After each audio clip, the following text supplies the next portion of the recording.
누가복음 15장 11절부터 32절까지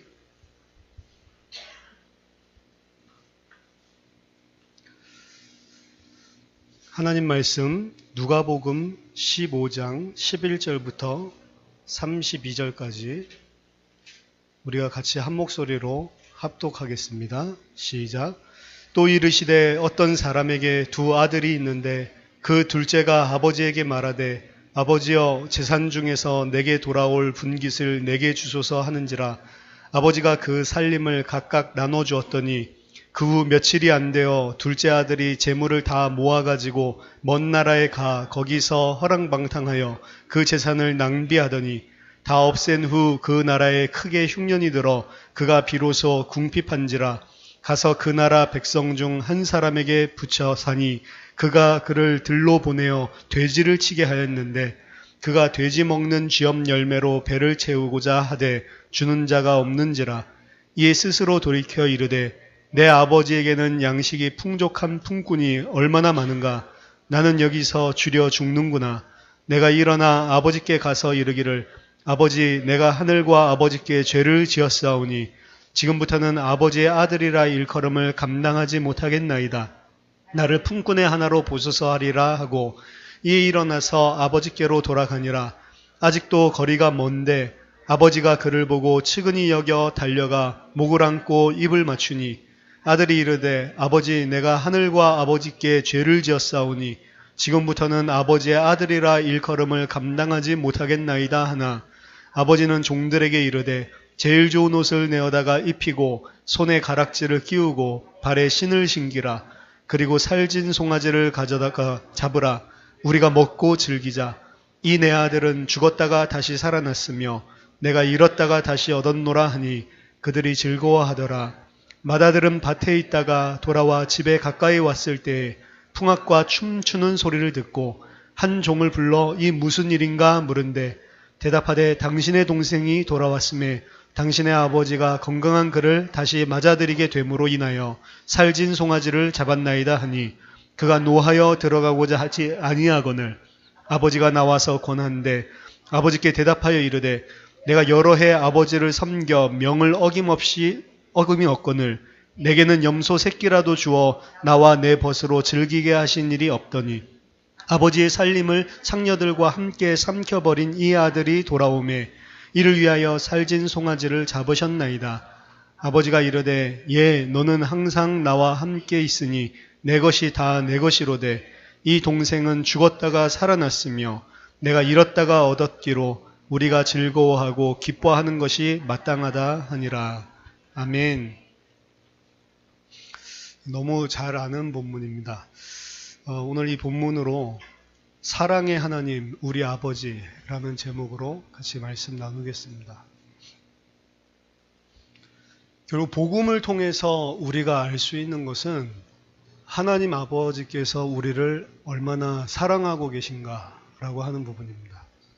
그 아버지의 사랑, 하나님이 우리를 얼마나 사랑하는지를 정말로 아는 자는, 그 사랑을 정말로 받은 자는 아버지의 사랑 때문에 그 삶이 바뀌게 되어 있는 겁니다.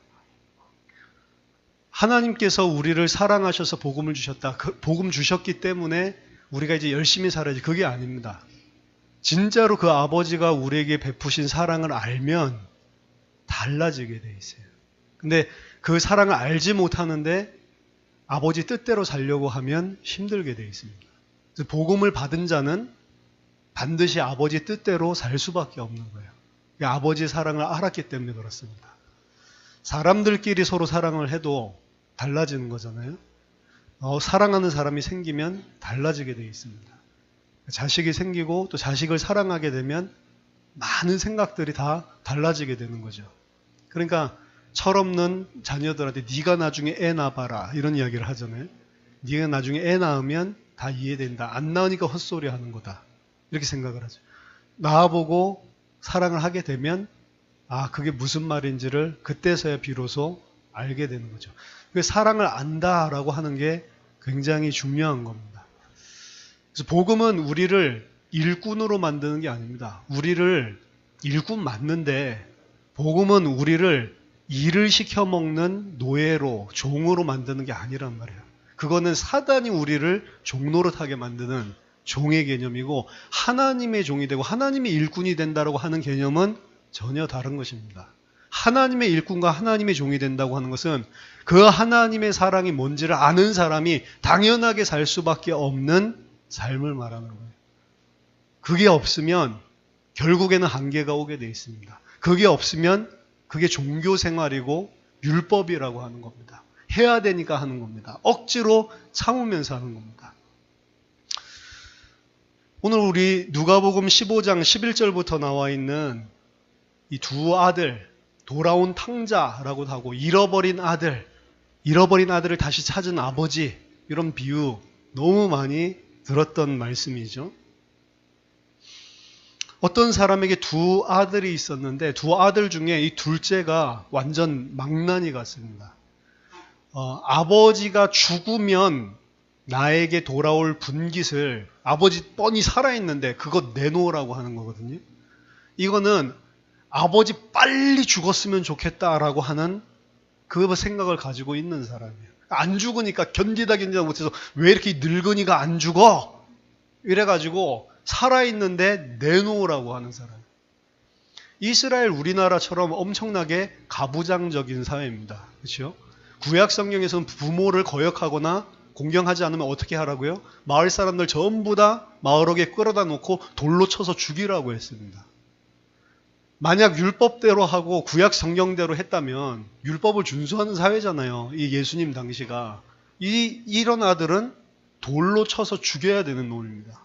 아버지 뻔히 살아있는데 유산 내놓으라고 하는, 이거 완전히 시대적인 개차반이라니까요. 죽을 수밖에 없는 짓을 하는 겁니다. 내놓으세요. 둘째 아들이기 때문에 3분의 1을 받았겠죠. 첫째 아들에게는 항상 2몫을 주고, 그리고 나머지 아들들에게는 다 공평하게 나눠주니까 아버지의 재산의 3분의 1을 내놓으라고 하는 겁니다. 근데 그 3분의 1을 받았는데도 불구하고 나중에 아버지 집을 보면 엄청나게 잘 살죠. 그걸 보면 이 아버지가 가지고 있는 부가 엄청난 우리나라의 한 대기업 정도 되는 것 같아요. 그 아래서 개차반같이 자라가지고 아버지가 가지고 있는 저 돈, 저걸 갖다 빨리 받아야 되겠다, 이 생각밖에 없는 겁니다. 우리 같으면 주겠습니까?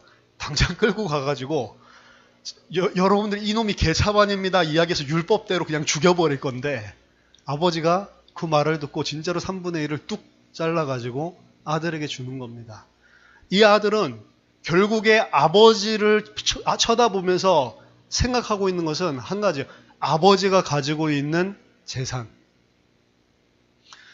이게 사실은 종교생활이라고 할 수 있습니다. 우리가 교회에 나가고 또 절에 나가고 많은 종교생활을 하는 사람들이 있는데 대부분 나가는 이유가 뭐냐? 아버지가 아니요, 하나님이 아닙니다. 자기들이 섬기는 그 신이 아닙니다. 그를 통해서 내가 받아낼 수 있는 뭔가가 필요한 거예요. 종교생활이라고 하고 우상숭배라고 하는 것은 결국에는 나에 대한 것입니다. 내가 아버지를 이용해서 내가 필요하고 내가 가지고 싶어 하는 것을 얻어내려고 하는 게 바로 종교고 우상입니다. 우상숭배를 그 막 108번씩 절을 하고 그거를 1000일씩 하고 보통 정성이 아니죠. 1000배를 하고 뭐 한복 오러 가고 한 번 절하고 한복 오러 가고 한 번 절하고 그걸 갖다가 막 10,000번씩 하고 이렇게 하는 것들은 엄청나 보이지만 결국에는 자기 거예요. 다 내가 그것을 통해서 내가 치성을 들이고 공을 쌓아서 뭔가를 얻어내려고 하는 겁니다. 결국에는 이 둘째 아들의 수준으로 하는 게 종교생활이고 우상숭배란 말이에요. 교회에 와서 둘째 아들 수준으로 살고 있는 사람들이 너무 많습니다. 교회에 와서 내놓으라고 하는 거예요. 내놓아서 내가 그걸 받으면 그것 때문에 좋다고 간증하고 응답받았다고 하고 또 옆에 사람들은 부러워까지 한다니까. 그렇죠? 기준이 육신이고 하나님을 이용해 먹는 겁니다. 둘째 아들의 수준으로 교회 다니는 사람들이 너무 많다는 거. 목사님들도 이걸 잘 모르니까 그 수준으로 응답받은 사람을 간증자로 세웁니다. 틀렸잖아요. 아니라니까. 진짜로 깊은 데를 찾아보면 나고 육신입니다. 우리가 신앙생활을 하고 복음을 하는 것은 그게 아니에요. 하나님을 이용해 먹는 것이 아닙니다. 하나님이 가지고 있는 뭔가가 필요해서 하나님 삥 뜯어 먹는 수준이 아니라니까. 근데 이런 수준의 신앙생활을 하는 사람들이 너무 많습니다. 그러면서 하나님 잘 믿는다고 생각하고 하나님이 나를 긍휼히 여기셔서 이런 응답 줬다라고 생각을 합니다. 아니라니까요. 이 둘째 아들은 전혀 아버지를 사랑하고 있지 않잖아요. 이 둘째 아들은 전혀 아버지가 자기에 대해서 어떻게 생각하는지는 고려도 하지 않습니다. 아버지가 이 3분의 1을 뚝 떼서 내주는 것을 보세요. 그 아버지는 이 아들을 어떻게 생각하고 있는지. 안 된다라고 해야 되는데 주십니다. 안 된다라고 막아야 되는데 어떻게 보면 창세기 3장에서 나온 것과 똑같아요. 선악과를 먹는데 안 된다고 막아버려야 되는데 그 순간 이 사람은 하나님을 진정으로 사랑하는 게 아니고 율법과 하나님이 기계적으로 쳤기 때문에 로봇같이 하나님 말에 순종하는 기계 수준이 돼버린다. 진짜 사랑하기 때문에 나오는 아버지에 대한 순종이 아니고 아버지가 그렇게 못하게 강제적으로 막는 거죠. 저도 고집이 세서요. 어렸을 때부터 내가 생각하는데 불공평하다고 생각해. 이러면은 절대로 부모님이 뭐라고 해도 말을 안 들어요. 고집이 완전히 황소 고집입니다. 그래가지고 뭐 초등학교 1학년 이럴 때도 뭔가 내가 봤을 때 내가 잘못한 거 없는데 부모님이 나 잘못했다라고 한다. 이러면은 밥 안 먹어요. 그냥. 계속 안 먹어. 그냥 이러다 굶어 죽을 거야. 초등학교 1학년인데.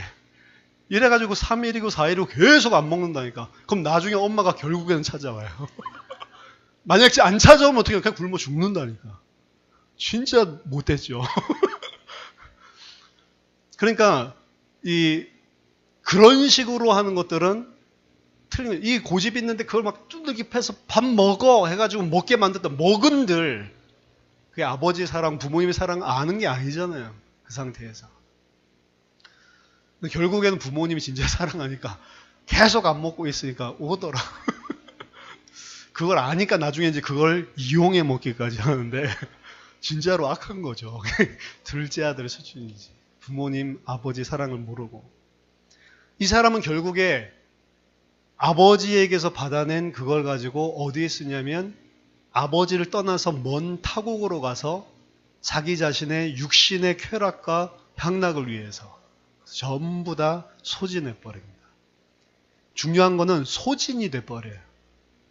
아버지와 함께 있을 때는 소진되지 않았는데 아버지를 떠나서 내가 분명히 큰 재산을 가지고 왔는데 아버지를 떠나서 이방 나라에 가서 그것을 쓰는데 어느 순간 소진이 돼버립니다. 이게 아버지를 떠난 자에게 올 수밖에 없는 궁핍입니다. 하나님과 함께하고 에덴 동산에 있었을 때에는 그 어떤 것도 문제되지 않았고 하나님이 모든 것을 공급해 주는 상태였다니까요. 그러니까 하나님을 떠나서 그게 하나님으로부터 왔다.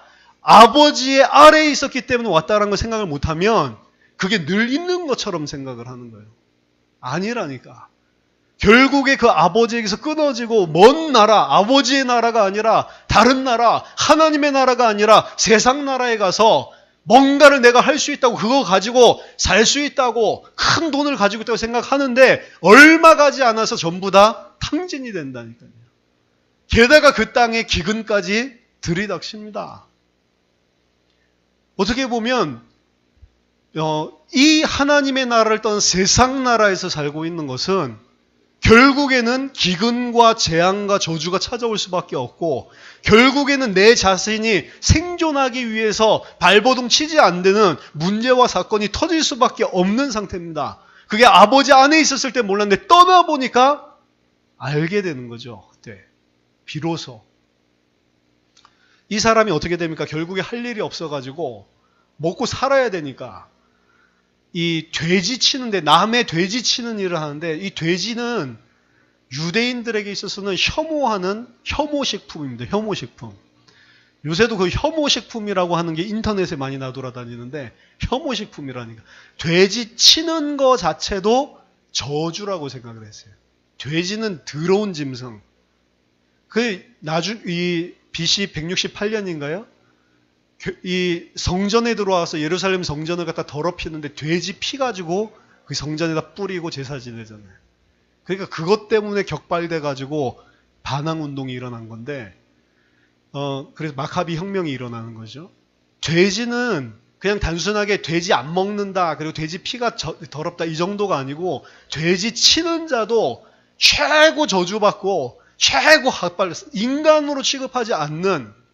근데 그 돼지 치는 것도 좀 돼지 좀 잘 쳐가지고 이렇게 하면 되는데, 돼지 치는, 남의 돼지 치고 있는 수준에 너무 배가 고파서 돼지 먹이로 주는 쥐염 열매를 갖다가 먹으려고 하는데 그거 먹을 것도 없는 거예요. 돼지가 다 퍼먹어서. 돼지가 먹는 거 얼마나 좋아하는지. 이게 좀 나눠 먹으려고 하는데 돼지가 절대로 안 뺏기거든. 아무도 주는 사람이 없어. 돼지 먹는 음식조차도 못 먹는 수준으로 떨어져 버렸다라고 이야기를 합니다. 이게 창세기 3장에 나와 있는 인간의 모습과 너무너무 똑같은 겁니다.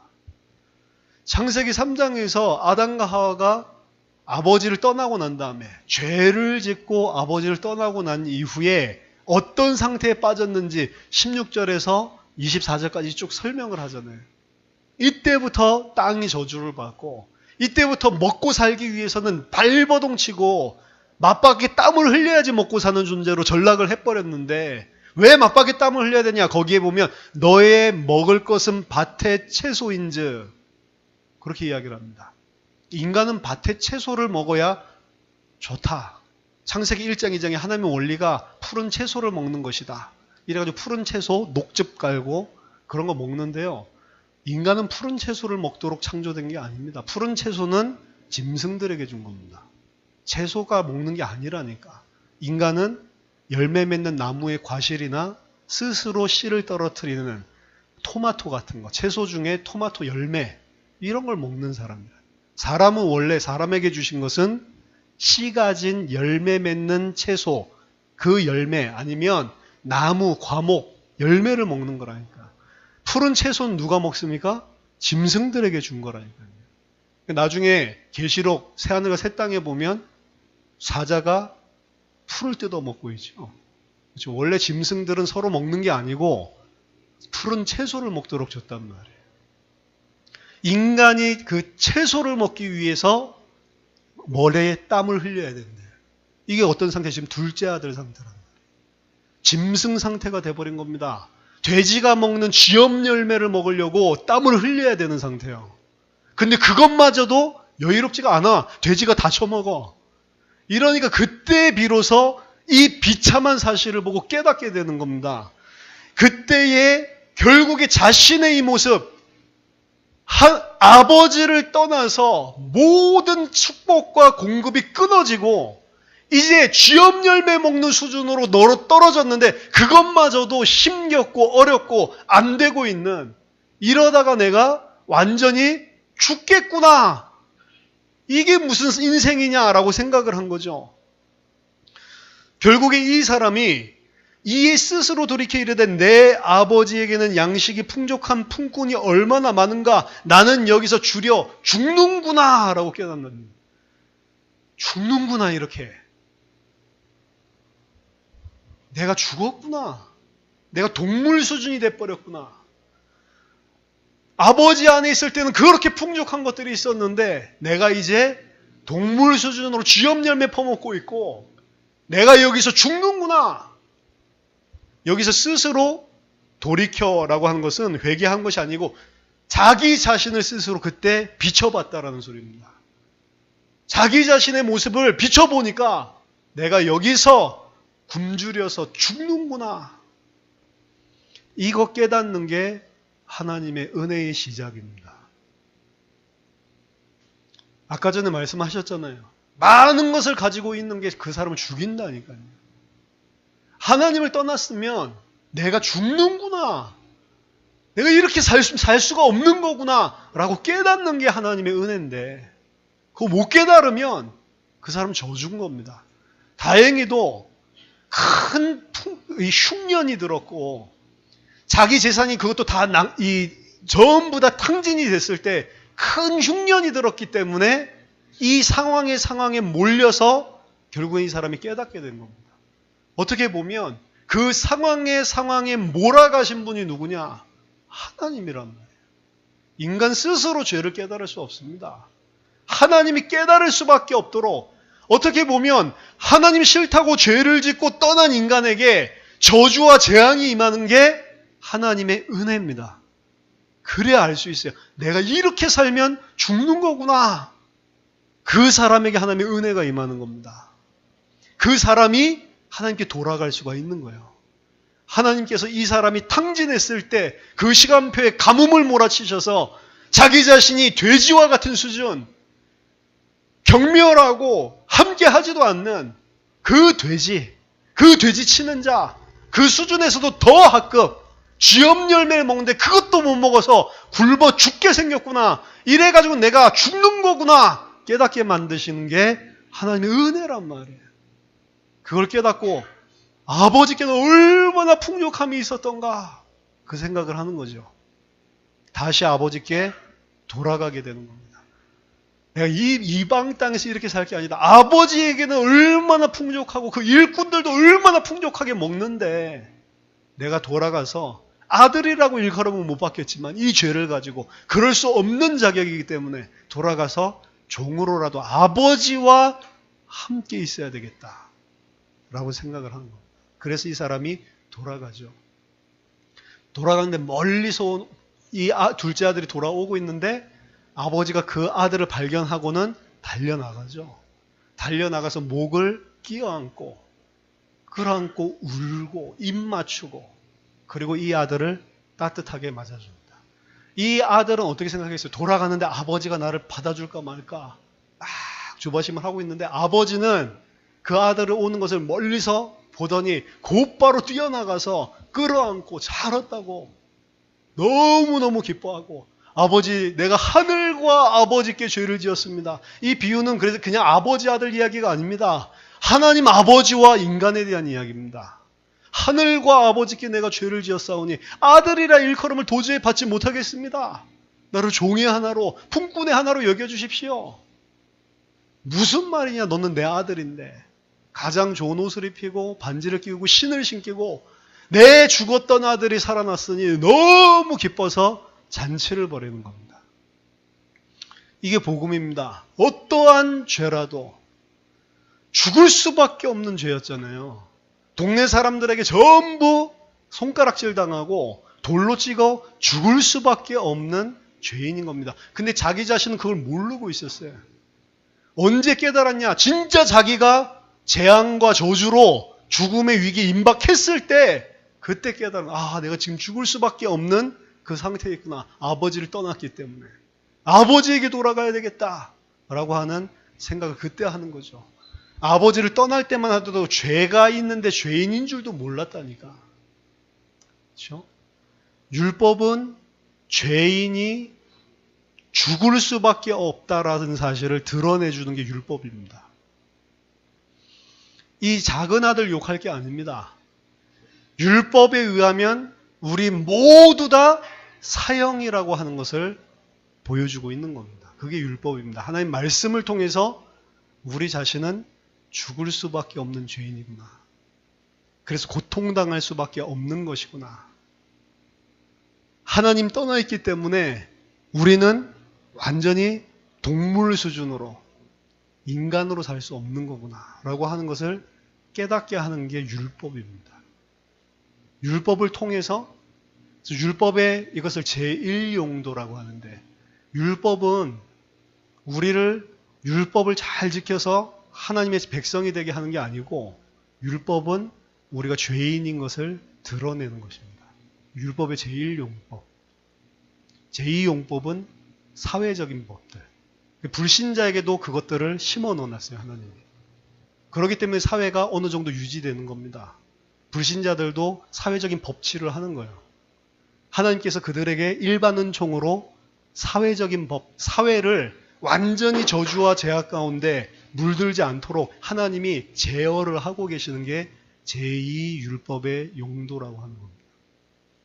율법의 제3용도는 구원받은 자가 살아야 될 마땅한 삶에 대해서 보여주고 있는 게 율법의 제3용도입니다. 근데 지금 이야기하고 있는 율법의 제1용법에 대해서 이야기합니다. 율법은 제1용법으로 죄인에게 죄인이란 사실을 깨닫게 하는 것입니다. 내가 하나님 앞에 죽을 수밖에 없는 죄인이구나 라고 하는 것을 깨닫게 하는 거예요. 그게 율법의 가장 중요한 건데 유대인들이 잘못 깨달은 거죠. 율법의 제1용법을 모르는 거죠. 이 아들이 돌아왔을 때 모든 신분이 다 회복되고 너는 죽었다가 살아났다. 말 그대로 우리가 구원받는다고 하는 것은 죽었다는 우리가 살아나는 것입니다. 그렇죠? 죄와 허물로 죽었던 너희를 살리셨도다. 그렇죠? 살아나는 거죠. 아버지께서 그 돌아온 자 아무 죄도 묻지 않으시고 다시 아들로 편입시키는 요 사건, 그러면서 너무 기뻐하는 요 장면입니다. 근데 이때 등장하는 첫 번째 아들, 그렇죠? 첫 번째 아들은 그때 당시 뭐 하고 있었습니까? 밭에서 일을 하고 있다가 이렇게. 첫째 아들은 범생입니다. 둘째 아들을 쳐다보면서 저런 발칙한 것 어떻게 아버지 뜻을 갖다 거스리고 저럴 수가 있지? 이래가지고 밭에 나가서 아버지의 뜻을 겉으로는 잘 행하는 것 같은 겉으로는 유대인을 이야기합니다. 바리새인을 이야기합니다. 둘째 아들은 이방인들, 창녀, 세리 이런 가난하고 어렵고 또 죄 가운데 완전히 자기들 빠져 있다라고 생각하는 불신자라고 생각을 한다면 지금 첫째 아들은 유대인, 바리새인, 율법교사, 서기관 이렇게 하나님 앞에 의롭다고 생각을 하고 율법을 잘 지켜서 살고 있는 이 사람들을 이야기를 하는 겁니다. 이 사람은 역시 아들이 돌아올 때도 밭에서 아버지의 집에서 일을 하고 있었습니다. 그러니까 이 사람은 어떻게 보면 괜찮은 거죠. 그렇죠? 의로운 거죠. 근데 이 아들이 가지고 있는 생각을 들어보세요. 풍악이 울리고 춤추는 소리가 들리니까 이게 도대체 무슨 일이냐 이야기했더니 당신의 동생이 돌아왔으면 당신의 아버지가 건강한 것을 다시 맞아들이게 되므로 살찐 송아지를 잡았습니다. 라고 이야기하니까 그 말을 듣자마자 그가 노하여 들어가고자 하지 아니하더니 이유가 뭐죠? 내가 여러 해 아버지를 섬겨 명을 어김이 없거늘 이게 율법주의자들이라니까. 내가 그렇게 아버지 뜻을 잘 행했는데 내게는 염소 새끼라도 주어 나와 내 벗으로 즐기게 하신 일이 없더니 창녀들과 살림을 전부 다 탕진한 저 아들이 돌아오니까 살찐 송아지를 잡아요? 이게 그 사람 속에 들어가 있는 진짜 생각이라니까. 왜 아버지의 뜻을 따르고 있습니다? 이 첫째 아들은 왜 이 첫째 아들은 아버지 뜻을 잘 따르고 있냔 말이에요. 이 아들 속에도 뭐가 들어있습니까? 아버지를 통해서 내가 아버지를 착실하게 하니까 뭔가를 해줘야 되는 거 아니냐라고 하는 게 이미 베이스에 깔려 있다니까. 집을 안 나갔지만 아버지를 오해하고 아버지를 이용해 먹으려는 것은 똑같단 말이에요. 그렇죠? 내가 이렇게 일을 했는데 나에게 이런 보상을 해주지 않았던 당신이 어떻게 아버지 저런 이 말도 안 되는 방탕아가 돌아오니까 그런 보상을 해주냐? 그 보상은 나에게 와야 되는 거 아니냐라고 진짜 가지고 있는 생각이 그때 드러나는 것입니다. 결국에 이 첫째 아들도 뭐를 노리고 있어요? 아버지를 통해서 올 뭔가 베네핏, 이득을 원하고 있단 말이에요. 그것을 보상받지 못했다라고 생각하니까 지금 폭발하는 겁니다.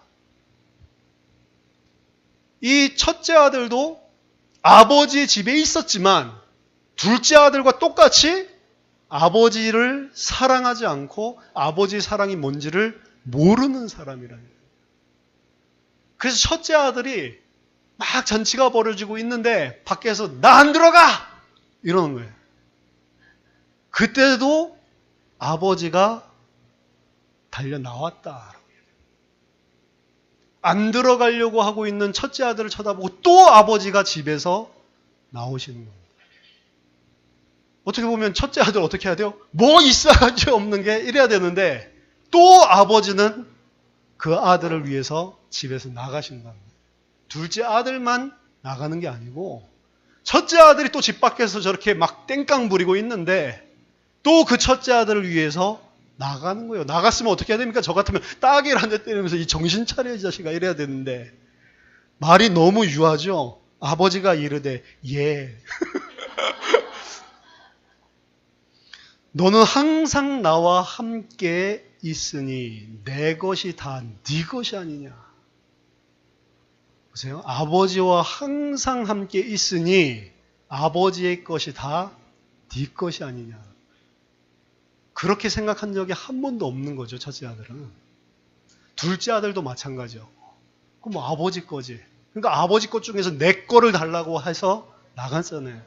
첫째 아들도 지금 똑같은 생각을 하고 있는 겁니다.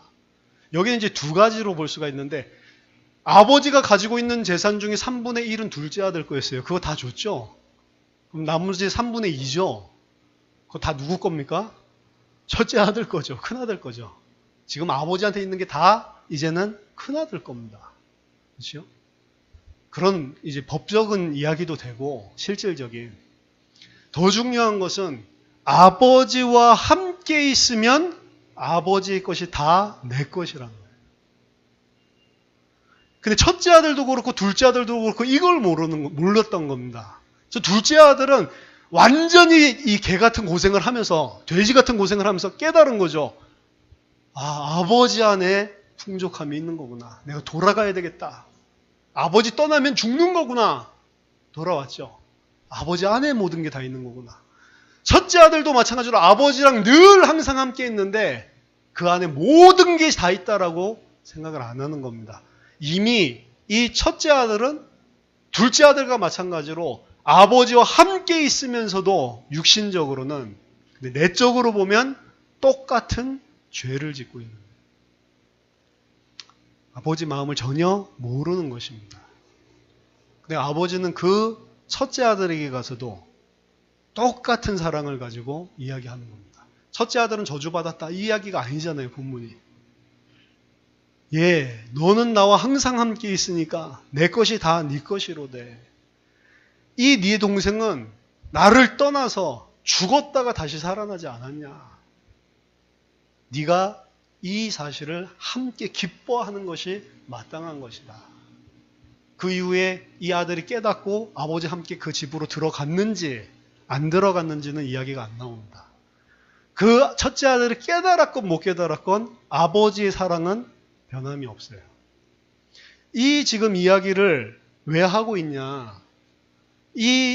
그 아들, 탕자가 돌아오는 이 아들 비유는 그 앞에 배경을 가지고 세 개의 연속적인 비유가 나오면서 나온 거란 말이에요. 100마리의 양이 있는데 한 마리를 잃어버렸어요. 그때 99마리의 양을 두고 그 잃은 양을 찾으러 가는 목자 비유가 나오고 그 목자가 그 양을 찾았을 때 너무 기뻐서 잔치를 배설하는 그런 이야기가 나오고 10드라크마 중에 하나를 잃어버린 10드라크마는 혼수품인데 이 신랑 집에서 준 건데 그 드라크마 하나는 크게 값 나가는 게 아닙니다. 근데 그 드라크마를 잃어버린다는 것은 혼수품을 잃어버리는 거고 그 남편 집에 대한 어떻게 보면 모욕이고 그러니까 찾는 거예요. 그걸 갖다가 밤새도록 등불을 켜가지고 찾아가지고 그 잃은 드라크마를 찾았음에 이걸 잃었던 드라크마 찾았을 때 오는 그 기쁨 그 이야기를 하면서 이제 2명의 아들 중에 1명을 잃었는데 그 1명 잃었던 아들을 찾는 기쁨에 대해서 이야기를 하는 겁니다. 왜 이 이야기를 하냐면 15장 1절에 보니까 모든 세리와 죄인들이 말씀을 들으러 가까이 나오니 바리새인과 서기관들이 수군거려 이르되 이 사람이 죄인을 영접하고 음식을 같이 먹는다라고 비난하고 있는 그들에게 이야기를 하는 거예요. 한 마리라도 잃어버리면 그것을 찾으려고 하는 아버지의 마음이 뭔지를 이야기를 하는 겁니다. 죄인 세리들이랑 어울린다라고 비난하고 있는 그 사람들 율법주의자들입니다. 첫째 아들과 같은 사람입니다. 이 아이가 지금 이 죄인이 죽어가고 있는데 이들이 돌아와서 지금 내가 말씀을 듣고 있지 않냐? 말씀을 들으려고 나온 거 아니냐? 그거 쳐다보면 너희가 마땅히 나와 함께 기뻐해야 되는 거 아니냐? 그래 죄인 맞다. 근데 이 사람들이 죄인인 것을 알고 지금 말씀을 들으려고 나한테 온 거 아니냐? 근데 그걸 보는데 너희는 안 기쁘냐? 아버지는 어떻게 기쁜 줄 아냐? 이게 100마리 양이 있는데 한 마리 잃어버렸을 때 그 한 마리 잃어버린 양을 찾으려고 목자가 가서 찾아서 어깨 메고 돌아올 때 오는 그 기쁨이다 지금. 이 죄인과 세리들이 나에게 오는 걸 볼 때 그 기쁨이 있단 말이에요. 드디어 이들이 나에게 말씀을 듣기 위해서 돌아오는구나. 근데 너는 그것들을 보고 그게 비난이 되고 그것들 때문에 화가 나냐? 이 이야기를 하는 거라니까요. 100개 중에 하나를 잃어도 하나님이 100마리 중에 하나를 잃어도 99마리 있으니까 뭐 하나쯤 없으면 안 돼. 이게 아니란 말이에요. 그 한 마리라도 찾으려고 99마리를 그대로 놔두고 나가서 찾아왔단 말이에요. 찾아오면서 너무 기뻐가지고 잔치를 벌입니다. 잔치를 벌일 때 뭘로 잔치를 벌이죠? 양 가지고. 아이러니하죠? 그럼 그 찾아온 양 가지고 잔치를 하겠습니까? 99마리 중에 한 마리를 잡겠지.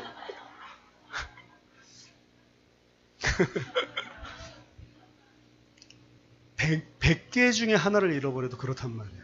근데 드라크마 비유에서는 10개 중에 하나를 잃어버렸단 말이에요.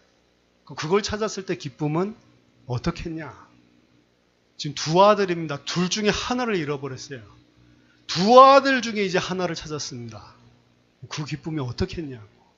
근데 알고 봤더니 두 아들 중에 하나만 잃어버린 게 아니고 둘 다 잃어버렸었네. 그렇죠? 오늘 마지막 비유 보니까 둘 다 잃어버린 겁니다. 다 잃어버렸단 말이에요. 그러니까 하나님은 다 살리기를 원하시는 거예요. 유대인도 살리기 원하는 거예요. 유대인은 미워한 게 아니고 이방인도 살려야 되고 유대인도 살려야 되고 다 살리기를 원하시는 그게 아버지의 사랑입니다. 우리 같으면 유대인들은 저주를 해야 될 건데 그게 19세기, 20세기에 나온 독일 중심으로 하는 엔타이세미티즘, 유대인들 다 죽여버려야 된다. 왜냐? 예수님 죽였으니까. 이러는 거 아닙니까?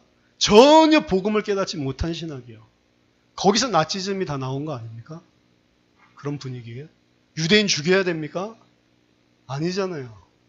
복음이 전혀 아니잖아요. 아버지가 뭔지를 못 깨닫고 있는 거잖아요. 지금 그 신학을 배경 삼아서 만들었던 사람들, 복음을 이해한 사람이 많냔 말이에요. 첫째 아들이랑 똑같잖아요. 결국에는.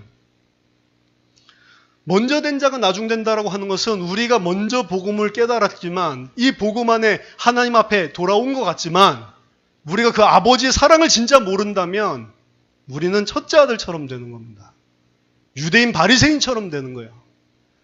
그렇기 때문에 복음을 깨달았다고 하는 사람이 더 주의를 해야 됩니다. 깨달았다고 하는 것이 내가 잘해서 그렇게 된 게 아니잖아요. 그걸 모르면 똑같은 일이 생기는 겁니다. 그래서 복음이 더 철저하고 확실하고 분명한 색깔을 가진 집단과 공동체일수록 그러지 못한 사람이 진입하기가 어려워요. 왜? 복음 못 깨달았다고 비난을 하니까, 정죄를 하니까, 판단을 하니까. 맞습니까? 아니요. 그렇게 되면 우리도 복음의 바리새인, 복음을 가지고 있는 율법주의자, 복음을 가지고 있는 바리새인이 된단 말이에요. 마태복음 18장 21절에서 35절 보면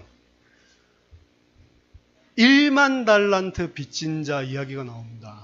1만 달란트를 빚졌는데 임금이 저 사람 옥에 갖다 넣어라 이야기를 하니까 제발 한 번만 살려달라고 내가 다 갚겠습니다 이야기를 하니까 갚을 수 없잖아요. 탕감해주고 사면을 시켜버립니다. 용서해주죠. 이 사람이 너무 신나가지고 오는데 자기에게 100데나리온 빚진 자가 있어요. 100데나리온 빚진 자가 갚으라고 했더니 제발 나 좀 사정 좀 봐달라고 이랬더니 절대로 안 봐주고 옥에다가 잡아쳐놓죠. 탕감을 받았는데 탕감을 받았다는 사람이 100데나리온 빚진 사람을 보고 탕감해주기는커녕 잡아가지고 곧바로 잡아 쳐놓는단 말이에요. 1데나리온은 하루 일했을 때 버는 품삯입니다. 그럼 지금 요즘 노가다를 해도 하루에 일당 10만 원이니까 100데나리온이라고 하면 1000만 원이 1000만 원. 작은 돈 아니죠? 그렇죠? 여러분 1000만 원 친구한테 빌려줬는데 안 갚는다 그러면 아이 할렐루야 나 또 탕감 받은 자야. 안 갚아도 돼. 이러겠습니까? 1000만 원 내놔 임마 막 이러겠지? 그렇죠? 작은 돈은 아닙니다. 100데나리온 돈이. 근데 1만 달란트, 1달란트가 6,000데나리온이에요. 6,000데나리온. 1만 달란트라고 그러면은 얼마입니까? 60만 데나리온입니까? 하루도 빠지지 않고 일을 한다고 하면은 15만 년 일을 해야 돼요. 15만 년. 안식일 쉬어버리고 토요일 반공을 쉬면 20만 년을 일을 해야 된다고.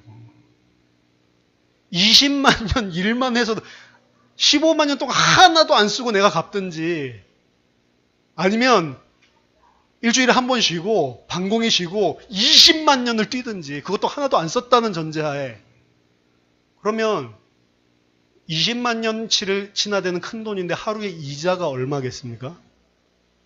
데나리온 가지고 막을 수 있어요? 한 데나리온으로? 못 갚는 거예요. 이건 20만 년을 일을 해도 못 갚는 어마어마한 돈이에요. 그렇죠? 인간 힘으로 해결할 수 없이 엄청나게 큰 죄악이란 말이에요.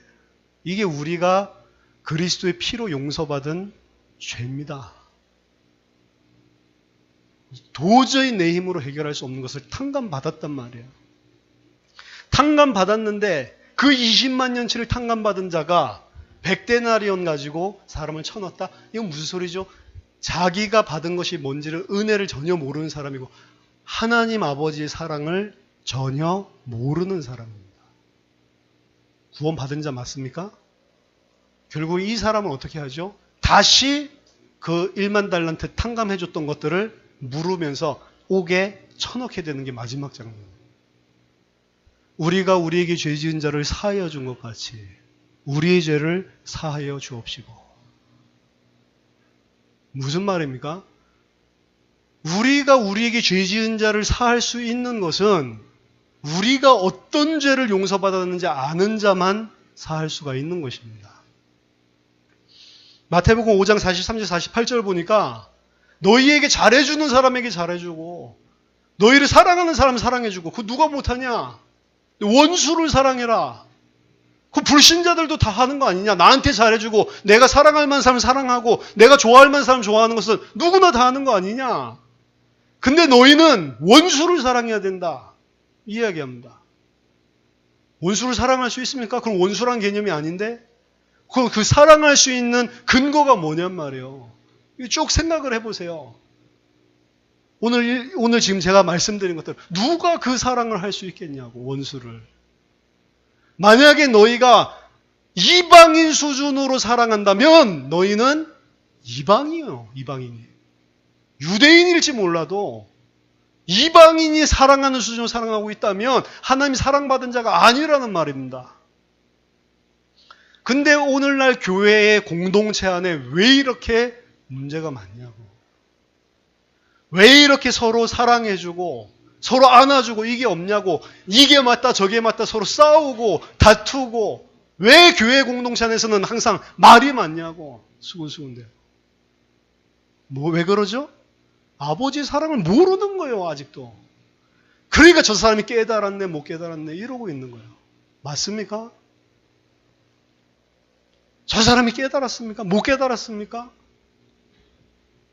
저 사람 왜 저래? 별의 것 다 간섭을 해. 그렇죠? 첫째 아들이랑 다를 바가 없는 겁니다. 우리가 진짜로 전 세계에 이 복음을 증거하고 사람들로 진짜로 복음을 듣게 하려면 우리 공동체가 진짜로 하나님의 사랑을 받은 공동체가 돼야 돼요. 그거 안 되면 복음을 모른다라는 거예요. 그거 아니면 아버지를 모르는 자입니다. 절대로 그 자들을 통해서 하나님께서 하실 수가 없는 거예요. 많은 것들 안 해도 됩니다. 근데 진짜로 이 복음을 알면 그 아버지에게 받은 사랑이 흘러나갈 거 아닙니까? 요한일서 4장을 보세요. 요한일서 4장 7절에 사랑하는 자들아 우리가 서로 사랑하자.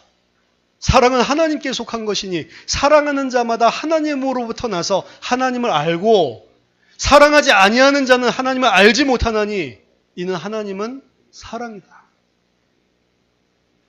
사랑 못하는 사람은 하나님을 모른다라고 이야기를 했어요. 지금 첫째 아들은 하나님을 모르고 있는 겁니다. 아버지를 몰라요, 전혀. 하나님을 진짜로 알고 있다. 사랑하게 돼 있는 겁니다. 하나님의 사랑이 우리에게 이렇게 나타난 바 되었으니 하나님이 자기의 독생자를 세상에 보내시면 우리를 그로 말미암아 살리려고 함이라. 그 아버지의 사랑이 가장 극단적으로, 가장 선명하게, 가장 최종적으로 드러난 것이 그리스도의 십자가란 말이에요. 우리를 살리기 위해서 모든 것을 다 주신 것입니다. 더 이상 바랄 게 없는 거예요. 더 이상 필요한 게 없습니다. 사랑은 여기 있으니 우리가 하나님을 사랑한 것이 아니요 하나님이 우리를 사랑하사 우리 죄를 속하기 위하여 화목제물로 그 아들을 보내셨습니다. 사랑하는 자들아, 하나님이 이같이 우리를 사랑하셨은즉 우리도 서로 사랑하는 것이 마땅하도다. 아까 똑같은 표현을 쓰죠. 첫째 아들에게 이야기한 것처럼 내 아들이 죽었다가 살아서 돌아왔으니 이를 나와 함께 기뻐하는 것이 마땅하지 않냐? 우리가 그 사랑을 받았다라고 한다면 우리가 서로 사랑하는 게 마땅하지 않냐? 둘째 아들이 만약에 그 사랑을 받았는데 그 사랑받은 그 둘째 아들이 첫째 아들이 화내는 걸 쳐다보고 아이 마땅하지 않아? 왜 안 들어와? 말이 돼요? 이놈이 제정신 박힌 놈이에요? 아니잖아요. 말도 안 되는 거잖아요. 하나님께서는 우리를 살리시기를 원하십니다. 그게 이제 하나님의 사랑이에요. 베드로서 3장 9절에 사람들이 막 비난을 합니다. 온다더니 금방 온다더니 왜 안 오냐? 주의 재림이 어딨냐? 무슨 지금 이 땅과 뭐 하늘이 불사름을 당하냐? 태초부터 있었던 것들이 지금까지 한 번도 없어진 적이 없는데 뭐가 없어진다고 하냐? 재림과 심판과 새하늘과 새 땅을 비웃는 자들, 이 사람들에게 베드로가 이야기하는 겁니다. 너희들이 생각하는 것처럼 주께서 오는 것이 더딘 것이 아니다. 오히려 하나님은 너희에 대하여 오래 참으셔서 한 사람도 빠짐없이 다 구원에 이르도록 기다려주고 계시는 거다. 해석하는 게 틀리단 말이에요. 너희들이 빨리 회개하기를 기다리는 거죠. 베드로전서 1장 22절에도 너희가 진리를 순종함으로 너희 영혼을 깨끗하게 하여 거짓이 없이 형제를 사랑하기에 이르렀으니 마음으로 뜨겁게 서로 사랑하라 라고 권면을 합니다. 진짜로 그리스도를 믿는다면 서로 뜨겁게 사랑하는 것이 마땅하다는 거예요. 근데 우리가 그렇지 않은 모습들이 너무나 많이 있습니다. 그렇지 않은 모습들 속에서 너무 많이 살았어요. 오히려 우리가 복음을 못 깨달았다고 생각을 하는 많은 기존교회에서는 이 그나마 육신적으로 서로를 갖다가 위해주고 좀 부족해도 나도 부족하니까 아껴주고 이런 모습들이 많이 있는 공동체들이 있습니다. 저는 그게 더 낫다, 어떤 면에서는. 왜? 그들에게 하나님께서 성경의 복음을 선명하게 계시해 주지 않으셨어요. 계시되지 않은 상태에서 그 사람들이 그 정도의 복음을 가지고 있는데도 그 정도 사랑하는 것은 우리보다 훨씬 나은 겁니다. 성경의 복음을 선명하게 알고 있다라고 하는데 우리는 그 사람들보다 사랑 못하고 있다. 거짓말이잖아요. 선명하게 알고 있는 겁니까? 아버지를 아는 거예요? 복음을 통해서 아는 게 아버지를 아는 것인데 교회 안에서는 비난이 있을 수가 없습니다. 교회 안에서는 내 거를 주장할 수도 없어요. 교회 안에서는 이렇게 돼야 된다 저렇게 돼야 된다라고 하는 기준이 절대적인 기준이 아닙니다. 사람을 살리는 게 기준이요. 아버지의 사랑으로 그 사랑이 전달되면 그 사랑이 정말로 통하면 그 안에서는 이렇게 해도 괜찮고 저렇게 해도 다 괜찮아요. 맞죠? 아버지 뜻에만 포커스를 맞추게 돼 있다. 세상적인 기준이 아니고 내 경험이 아니고 내 판단이 아니고 아버지 뜻에만 그때 비로소 전적으로 올인을 할 수 있는 공동체가 되는 것입니다. 근데 그게 안 되면 서로 깨달은 자가 못 깨달았다라고 하고 못 깨달은 자들이 저 사람들은 깨달았다고 하는데 왜 저러냐고 비난하고 아니요. 다 틀린 거예요. 베드로전서 3장 8절을 보세요. 마지막으로 말하노니 너희가 다 마음을 같이하여 동정하며 형제를 사랑하며 불쌍히 여기며 겸손하며 악을 악으로 욕을 욕으로 갚지 말고 도리어 복을 빌라. 이를 위하여 너희가 부르심을 받았으니 이는 복을 이어받게 하려 함이라. 이게 공동체의 모습이랍니다. 이게 그리스도의 지체의 모습인 겁니다. 어떻게 보면 이런 말을 하지 않아도 복음을 알면 이게 다 나와야 된다라고 하는데 제가 깨달은 게 있어요. 아니다. 이런 말을 해야지 깨닫는구나. 양이요, 양. 하나님의 말씀을 통해서 우리를 온전하게 세워야 돼. 가르쳐야 되는구나. 그래서 성경에서 이런 내용도 있구나. 왜냐? 복음을 깨달았다고 하는 수준이 너무 육신적으로 인간적으로 되다 보니까 진짜 복음 안에서 나와야 될 걸 뭔지를 몰라. 모르기 때문에 그렇게 하는 것도 있어요. 모르고 한다고 죄가 아닌 건 아닙니다. 진짜로 이 복음을 알고 진짜 아버지 사랑을 알았으면 형제를 동정하며 사랑하라. 라고 얘기해요. 동정하라고 불쌍하구나. 그렇죠? 그렇기 때문에 사랑하고 귀하게 여기고 나를 겸손하게. 그렇죠? 11절에 보니까 악에서 떠나 선을 행하고 화평을 구하며 그것을 따르라. 고린도전서 4장 7절에서는 이렇게 이야기합니다. 네게 있는 것 중에 받지 아니한 것이 무엇이냐? 네가 받았은즉 어찌하여 받지 않은 사람처럼 자랑할 수가 있냐? 우리가 복음을 좀 알았으면 우리가 알았습니까? 하나님이 은혜로 계시를 해주신 것이지 받지 않은 게 우리가 뭐 있습니까? 근데 마치 받지 않은 사람처럼 왜 자랑하고 있냐? 왜 그걸 가지고 나를 갖다가 세우고 있냐? 복음을 모르는 거예요. 베드로전서 4장 8절에 무엇보다 뜨겁게 서로 사랑할지니 사랑은 허다한 죄를 덮느니라. 라고 얘기합니다. 죄가 없다라는 게 아닙니다. 이상하지 않다라는 게 아닙니다. 근데 사랑은 그 모든 것을 덮어버린다. 하나님의 사랑을 받은 공동체가 교회입니다. 그렇죠? 복음을 선명하게 심어주고 완전한 자로 세우려고 하는 것도 그 사랑을 온전하게 깨달은 자로, 그 사랑을 받은 자로 살게 하는 거예요. 그 사랑을 받은 자라면 어떻게 살아야 될지 답이 다 나오는 겁니다. 형제를 사랑하게 돼 있고 이 형제 사랑은 일단은 1차적으로 교회 공동체 내의 모습입니다. 형제를 사랑하라고 했어요. 불신자 사랑하기 이전에 형제를 사랑하고 그리고 이 형제는 광의의 의미에서 보면 하나님이 창세전에 영세전에 택해 놓으신 아직 이 우리에 들지 아니한 양들을 이야기합니다. 그들도 이 음성을 듣고 들어와야 된다라고 이야기를 합니다. 요한복음 10장에. 그렇기 때문에 그들을 사랑하는 행위, 그들을 뜨겁게 사랑하는 행위가 전도입니다. 하나님이 택해 놓으신 자, 결국에는 하나님의 사랑을 받은 자가 그 사랑을 행할 수밖에 없는 게 교회 공동체고 그리고 그 교회 공동체를 통한 세계복음화란 말이에요. 맞죠? 이게 안 되면 사실은 불가능한 것입니다. 그래서 우리가 많은 사람들을 수용하고 많은 사람들이 올 수 있는 공동체를 만들라 그 이야기를 하는 게 아닙니다. 저는 많은 사람에 별 관심이 없어요. 많은 사람들이 모인다고 그 일을 할 수 있는 게 아닙니다.